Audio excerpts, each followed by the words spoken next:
January the 10th, 1963, went into the congressional record. Congressman Herlong of Florida read the 45 Goals of Communism in America. This is how they plan to subvert our country. And they included such things as gaining control of the school system and the teacher unions so that you can indoctrinate the kids. We're seeing the fruits of that in lots of our colleges now. Gaining control of the news media and Hollywood so that you could change the culture of America.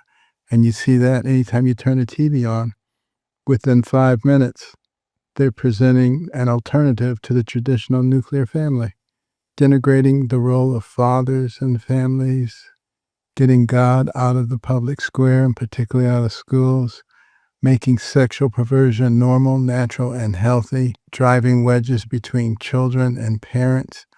I mean, the list goes on. And January the 10th, 1963, went in congressional record.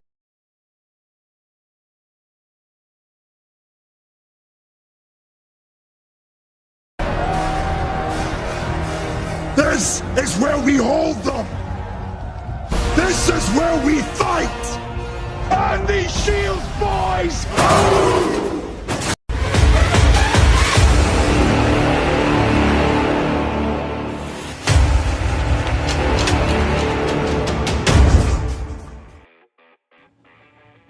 Good morning, everybody. Welcome back to the channel. It is good to see all you Beaverines, you Wolverines, you Spartans, you shady people, all you big bag of deplorables. Why don't you guys do me a favor? Let me see if I can fix this because I don't think it was working anyway. Do me a favor, go ahead, get yourselves a cup of coffee, a nice cold beverage. It is summertime. Get comfortable in your chairs and shoot me some 5x5s over in the chat if you can see me, if you can hear me. If you are new to the channel, I am Shady. You are in the zone. We are coming to you from the beautiful Rocky Mountain region right here in the Centennial State of Colorado on this glorious summertime Wednesday morning. It is good to see you guys. Thanks for stopping in. Appreciate you being here. And I hope everybody had a happy, healthy, safe, and responsible 4th of July. Now, the reason I say responsible, especially if you live here in the state of Colorado, Colorado is on fire, y'all. We have several major wildfires going right now in this state. And there were fireworks bans practically all over the whole state for the 4th of July. So for all you folks that went up to Wyoming and spent thousands and thousands of dollars on fireworks to come home and blow them up on the 4th of July, and you practiced restraint, you set those aside, you waited for New Year's Eve, thank you very much. Because we, like I said, we have several out of control, uncontained wildfires going on in this state right now. Now, real quick, a couple weeks ago, let me get this out of the way. A couple things out of the way before we get into the meat and potatoes of the broadcast. A couple weeks ago, we did a live, and I know it's been a couple weeks. I'm sorry about last week with the 4th of July and all that stuff going on. I did 2 videos on the primary elections here in Colorado, but I didn't have time with that going on, getting ready for the 4th, all that happy stuff. I didn't have time to do a live. But a couple weeks ago, I did do a live, and I mentioned the war in Iran and the memorandum of understanding had just come out. Everybody was talking about, there's going to be peace in the Middle East, Israel and Iran and Iraq and Saudi Arabia and Gaza, Palestine, all these countries. They were all going to sit around the campfire and they were going to toast marshmallows and they were all going to sing Kumbaya. And I told you folks, and it's good to get something right for a change.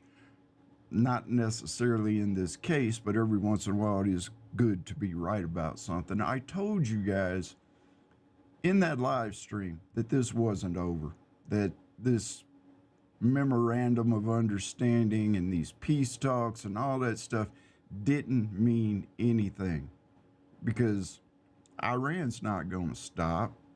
So, day before yesterday, while President Trump has given the Iranians, what was it, a week to observe the Ayatollah's funeral, day before yesterday, Iran and Iraq, the United States and Iran started lobbing missiles at each other once again. So, yeah, no, this is not over. This is not going to be over until we completely, let's just say, devastate Iran and put it out of commission. It's not going to be over. This is something, y'all. This is something that's been going on for thousands of years, and it's like I went into it on that last live stream. It's the mentality of the people in Iran that the Muslims in general. I mean, it's either accept our religion or die by the sword. These people are not afraid of death. They're not afraid of dying. They're not afraid of being killed in battle. The only thing that matters to them is the afterlife. And so when you're fighting an enemy like that, well, you get what you get.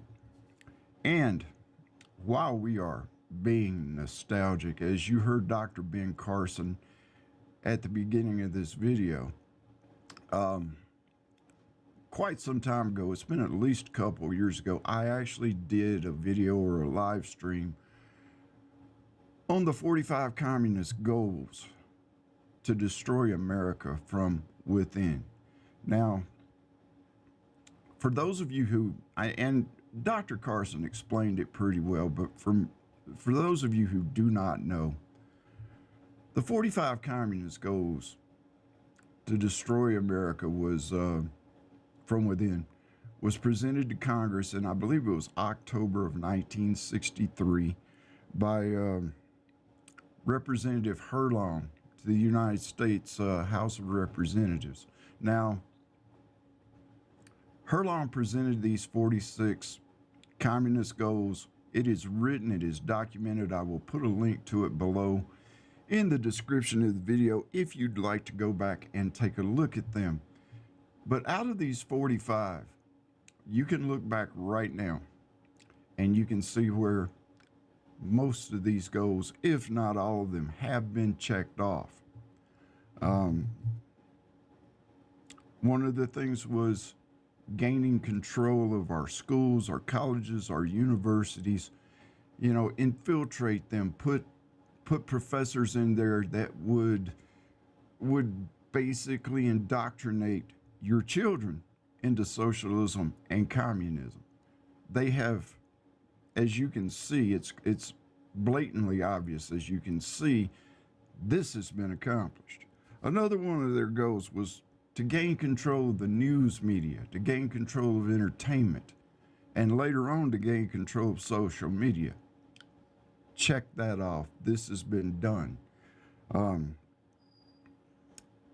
As Dr. Carson was saying, make perversion, make pornography, make homosexuality normal. Normalize these perversions. Check that off. That's been done. And probably one of the big ones that I don't think that Dr. Carlson mentioned in his video that I played was one of their other goals was to either infiltrate one or both of the political parties here in the United States of America. Well, they've pretty much done that. And I'm going to shift this back over. They've pretty much done that, y'all. Especially with the Democratic Party. And I'm not saying that there's not some of these people in the Republican Party as well, but these people have clearly infiltrated the Democratic Party. And as of right now, you're seeing a big change going on inside of that party. See, the Democrats started off, and they were Democrats. All right, I mean, that's all you could really say about them. They were Democrats. Okay? Then along the 1960s, the 1970s, the liberal Democrats started infiltrating the party.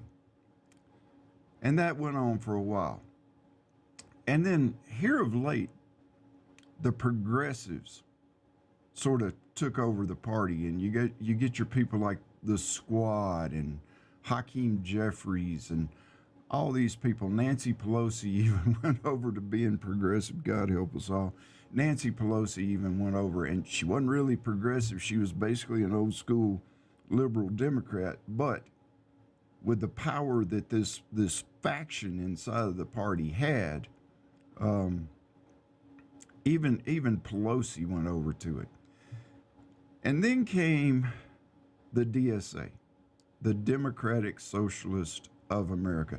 Now, make no mistake, folks, these people are neither Democrat nor are they socialist. These people are straight up communist. You have people like AOC and Bernie Sanders who joined together and went on this whirlwind tour of the country preaching socialism and their agenda to change the party. Well, it worked. But this is not socialism that we're looking at, folks. This is straight up communism. And if you look,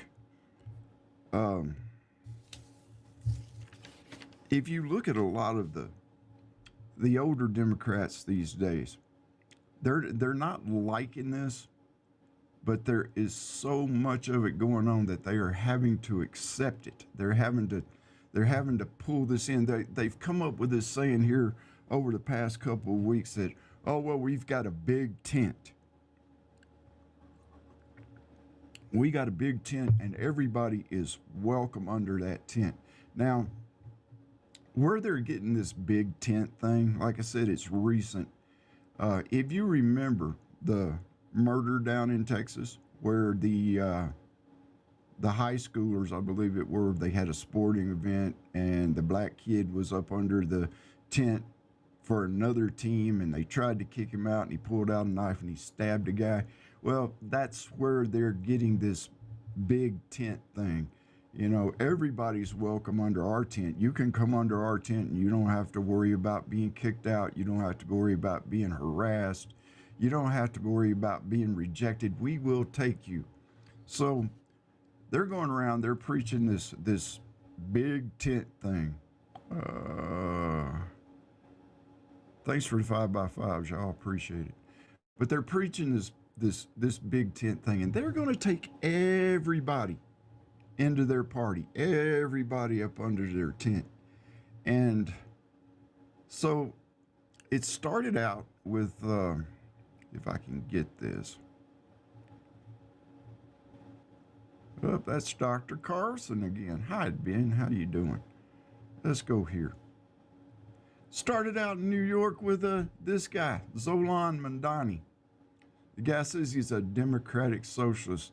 This dude is a straight up communist. Anytime you hear anybody barking stuff about free food, free housing, universal health care, things like that, these are communist ideas. We've went beyond socialism with these folks, y'all. This guy is a straight up communist. He and people elected him as the governor of New York. And as soon as he got into office, people started finding out that all this free stuff that he was promising everybody was not happening because, wow, they couldn't afford it. Because somebody has to pay for this. And that's you and that's me, the taxpayers. We have to pay for anything that the government says is free. It's not free. You and I are paying for it. So Madani got in there, and he has actually backed quite a few other politicians in the primaries. And guess what, folks? They won. Right here in the state of Colorado, if I can get to this, I'm going to. Hold on just a second. But right here in the state of Colorado, we had this young lady right here. What's her name? Malak Kirus? Yeah.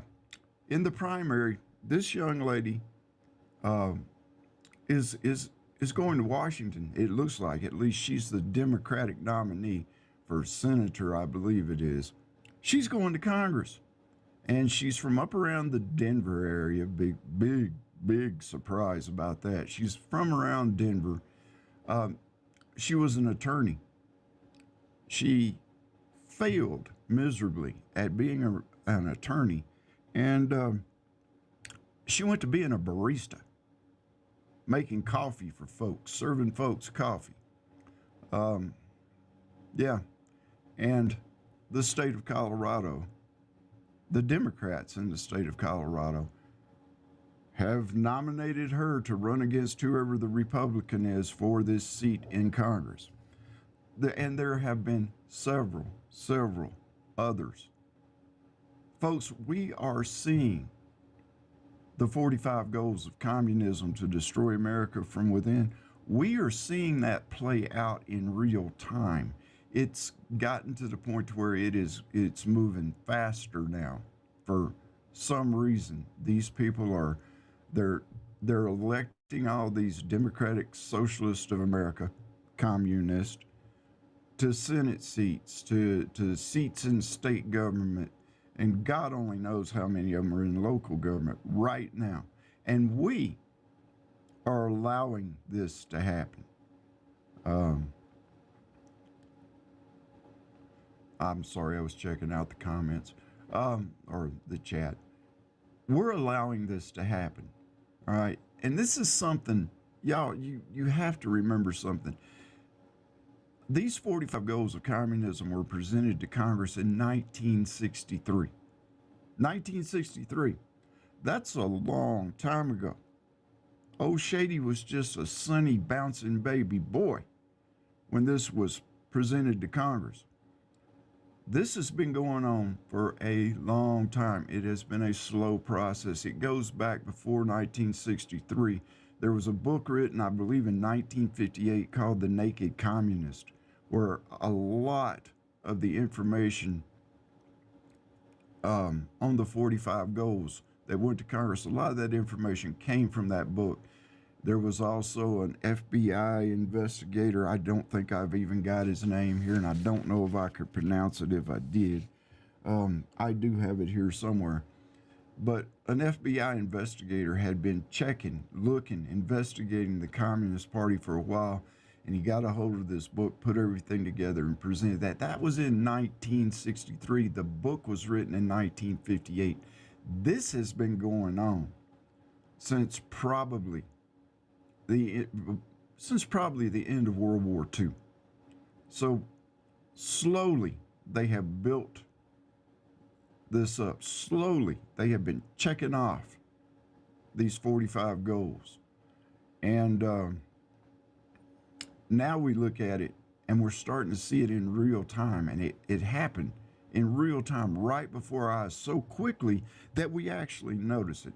And if you look at people like Hakeem Jeffries, who is, he's probably a liberal or a progressive Democrat. You look at him and he talks about these people, and there's several others. You look at them and they talk about these people. If you look in their eyes, look at their facial expressions, look at the way they're talking. If they're not scared, they're worried. Very, let's just say concerned. They are very concerned over this because they have opened up their party to let anybody come in. These people have crept into their party and they are like a virus. They are 20 times worse than COVID-19 ever thought about being. These people have infiltrated the party and it is growing, it is spreading, and it is taking over their party. Now listen, y'all, there have been communists in this country since, good Lord, at least the 1930s, somewhere around this house. I have a framed ballot from like back in the 1930s or 40s from the state of Colorado. And there is on that ballot, there is a section for the Communist Party and the people that they were running for the Communist Party all the way back then. This has been going on, like I said, for a while. Communism has been alive and well in the United States for a very, very long time. What what is fascinating, what is ironic about this is when it first started up, the FBI was investigating them. There were red lists. There were lists that you didn't want to be on that indicated that you were a communist. It was a bad thing back then to be a communist. Nowadays, it's still frowned upon. I mean, you can ask anybody that is in the actual Communist Party for the United States of America. Communist is still sort of kind of a bad word. So the Democrats are the Democratic Socialists of America. This is how they backed away. This is how they've disassociated themselves from actually being called communist. They labeled themselves the Democratic Socialists of America because they're not getting any sort of traction just being straight up communist.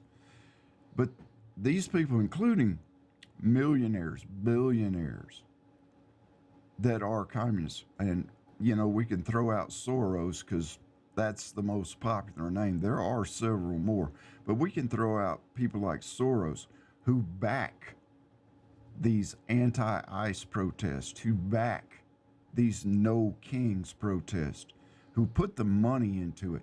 Soros funnels money into these organizations that funnel money into the organizers of these protests, and then they use the money to organize the protest.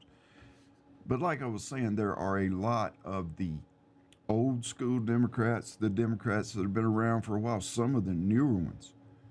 They're worried. They're scared. They won't admit it. Instead, they're just opening up their arms and saying, y'all come on in. All right, we got a big tent. Y'all come on in. In the meantime, they're destroying their own party, or at least their party is evolving from what it used to be to straight up communism. And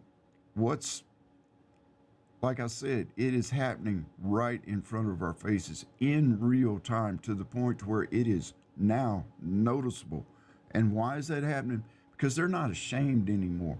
I mean, they might shy away from the word communist, but they are not ashamed to put their stuff out there, to put their ideals out there, their politics, their political views out there. They're not ashamed to do that anymore. And that goes back to the communists infiltrating our colleges, our universities, things like that. You have these communist, socialist professors that indoctrinate the students. The students go through college. They come out of college. A lot of them want to be social justice warriors. A lot of them want to get into politics, and that's what they're doing. So the news media is all there is no negativity at all in the major news media about this overtaking of the Democratic Party. They sort of kind of don't talk about it. They ignore it while it is happening blatantly right in front of your faces. All right. So I've kind of rambled on for about as long as I'm going to ramble on. I do apologize for not doing a live stream last week, and I do apologize for this one being a little bit later in the day. Hopefully some of you guys that missed it, and I appreciate all of you that showed up, but hopefully some of you who missed it can catch it in the replay.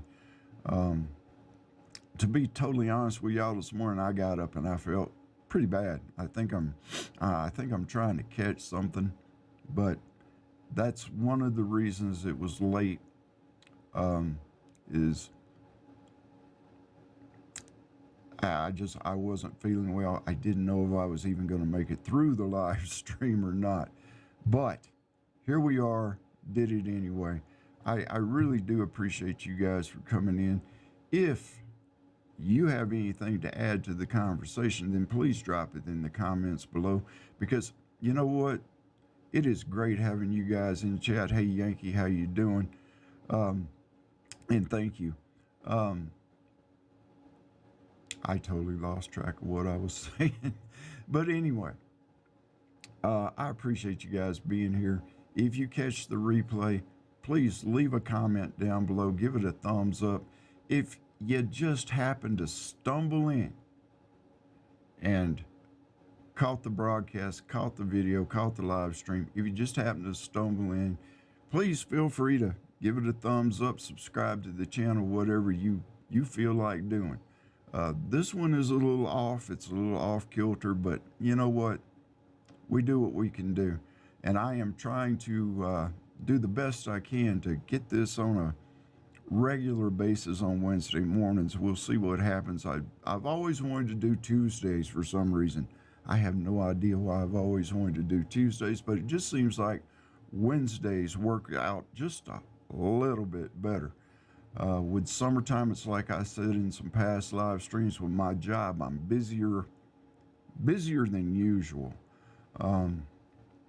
I actually have to get off of here and do some work at home. I've got a couple of courses. These people make me do courses. They make me get educated. But I have a couple of courses that I need to do. And hang on just a second. You getting any of the smoke? We're covered up with it. Yankee, it comes and it goes. To be real honest with you,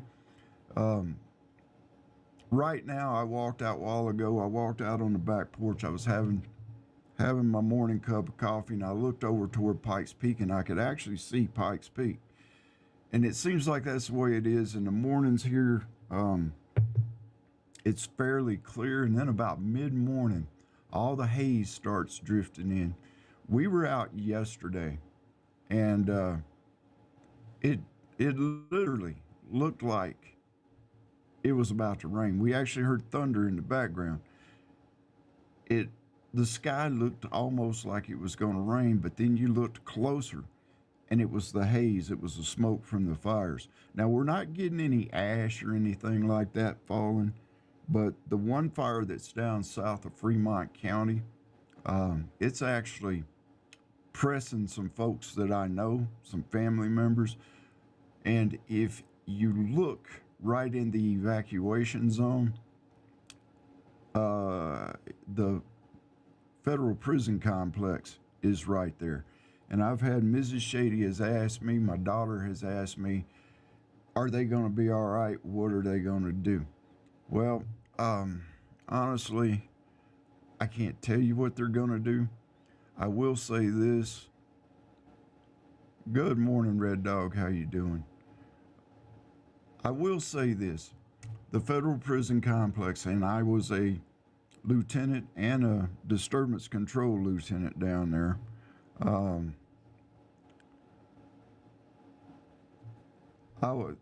There is a book that is at least that thick of emergency contingency plans that the federal prison has in case there's a natural emergency or a natural disaster or some sort of emergency, civil unrest, an attack, anything like that. They have this book of contingency plans. They are ready, and they have a plan, and I can guarantee you right now, I can't go into any details because, for one thing, it's been 13 years now, 14 years now since I retired, but I can guarantee you that they have a plan in place. They're ready to go. They will call for outside assistance, and they're going to be all right. But I do have several people that I know that are in that evacuation area.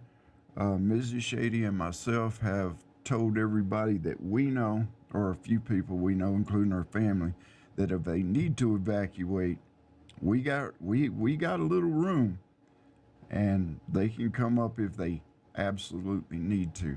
But right now, no, we are getting some of the smoke. It gets heavier as the day goes on.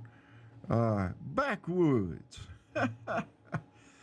Backwoods, how you doing? I'm doing all right there. It's been a long time since I've seen you. It's good to see you back again. But as I was saying, it is getting bad. It is getting intense, and that fire is not the only fire that's going on. I work with a kid that his dad just bought some property down south of Pueblo, and it was being threatened by the fires.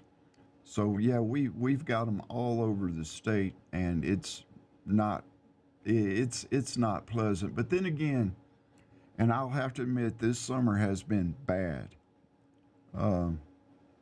But we usually get this every single summer. Fires, smoke, the whole 9 yards.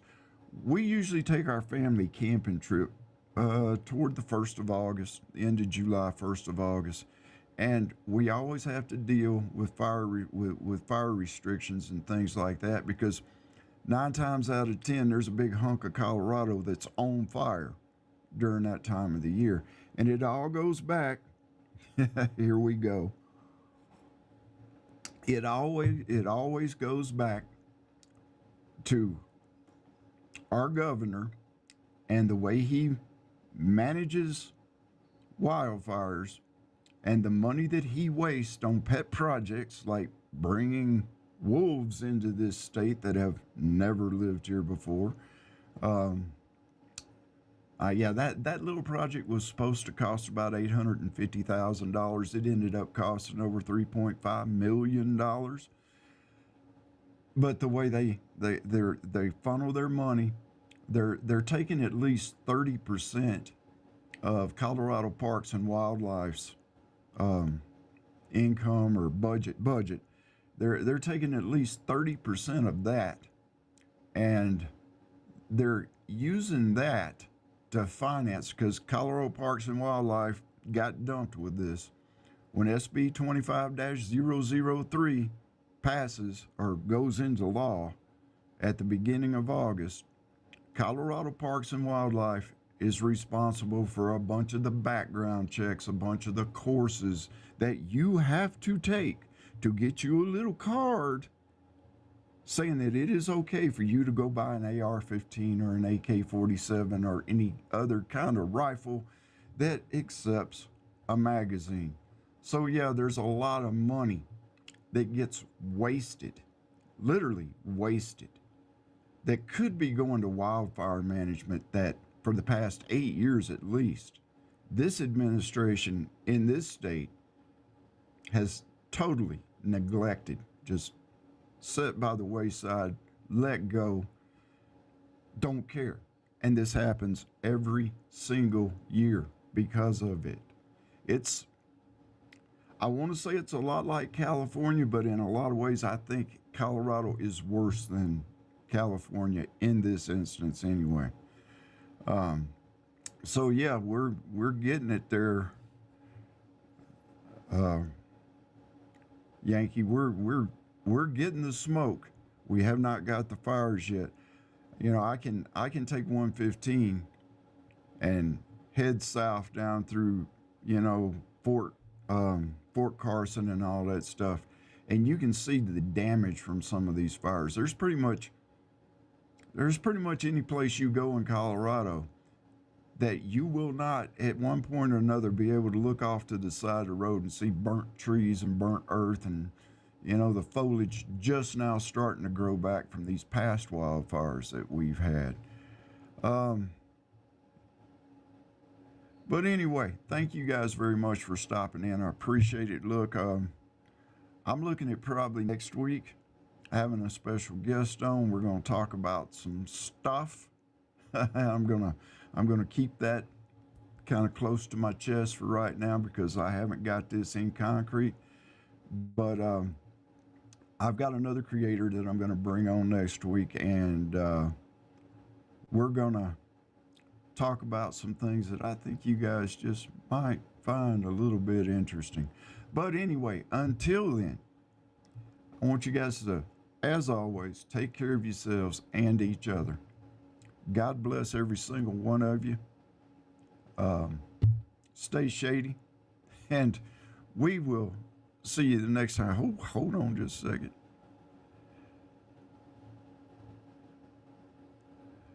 Y'all need to run them commies out of Colorado. A nice place to be. Too nice of a place to let go to hell. Backwoods, I was just talking about that, and I'm sorry, I was getting ready to end the live stream, but that was good. I was just talking about that just a little while ago. We're actually electing them. The socialists in this state, they're actually electing them. I talked a little bit about this Millet Kuros woman that they just nominated for the Democratic side to go to Congress. This state is bluer than a Colorado sky, to be honest with you, and it has been this way for years now.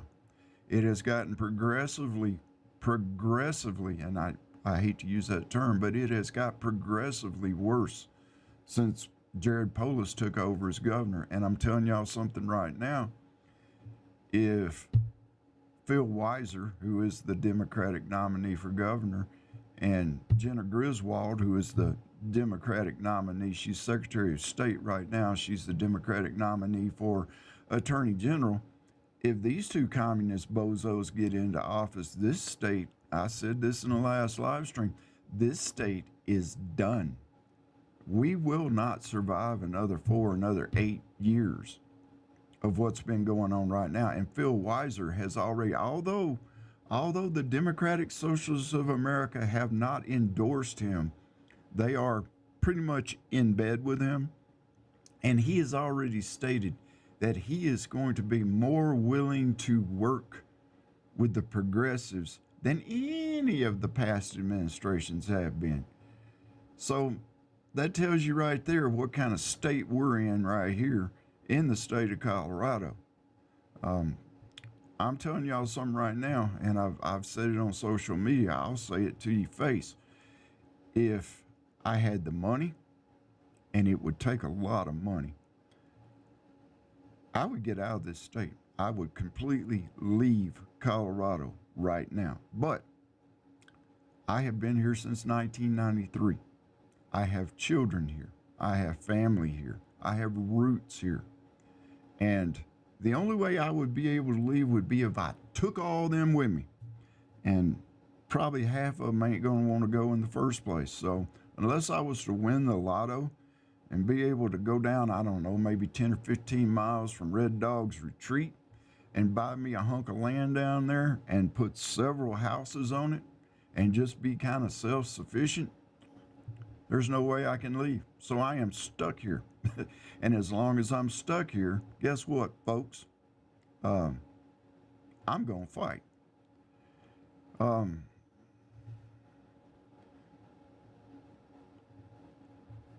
2A may be the only way going forward, just saying. SB 25-003 goes into law in just a couple of weeks now, the 1st of August. It is, for those of you who don't know, take a look at it, research it. There's all kinds of videos out there on it. I did videos on it when we were fighting it in the Congress. It is one of the, if not the most restrictive gun laws in the United States of America. Now, the DOJ is looking into this. They are looking at doing civil lawsuits on this because it violates the citizens' civil rights, for one thing. It is totally, it totally just completely rapes the Second Amendment. It rips the Constitution to shreds, but it is supposed to go into law August the 1st. And if you want to go buy a gun that takes a detachable magazine, you have to jump through fiery hoops. You have to pay all kinds of fees, and you have to go through at least 2 background checks. You have to be fingerprinted twice, I think it is. Like I was saying earlier in the live stream, Colorado Parks and Wildlife is actually, they got the responsibility for all that dumped on them. It's going to take 30% of their budget to actually pull it off. And yeah, there are lawsuits ready to go on this, but they have to wait until it goes into law and to actually file the lawsuits.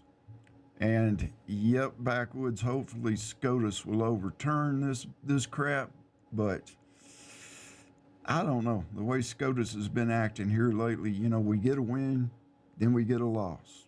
Then we get a loss, then we get a win. So it's a crapshoot.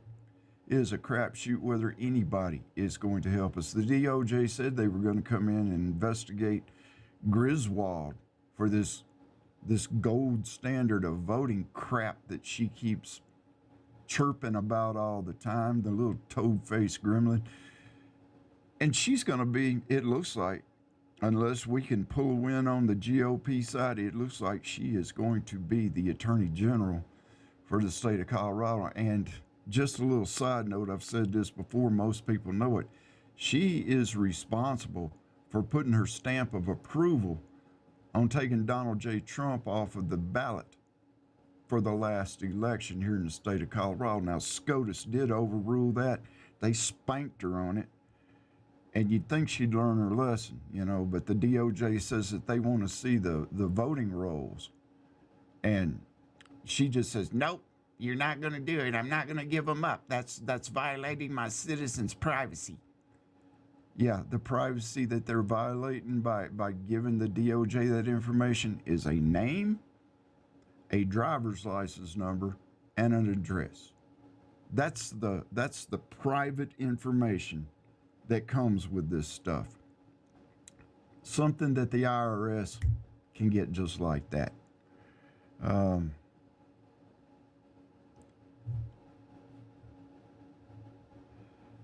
armed society is a kind society. Not only that, Red Dog, an armed society, it's a polite society, it's a kind society, but more than that, it's a safe society, and that's what these dingle balls can't get through their heads.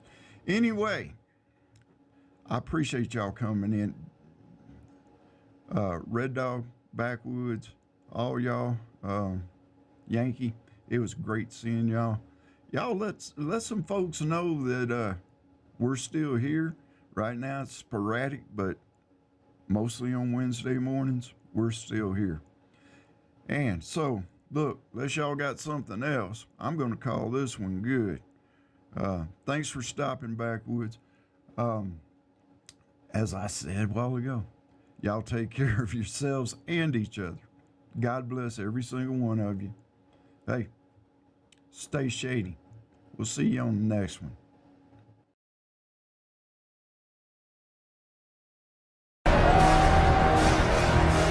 This is where we hold them. This is where we fight! And these shields, boys!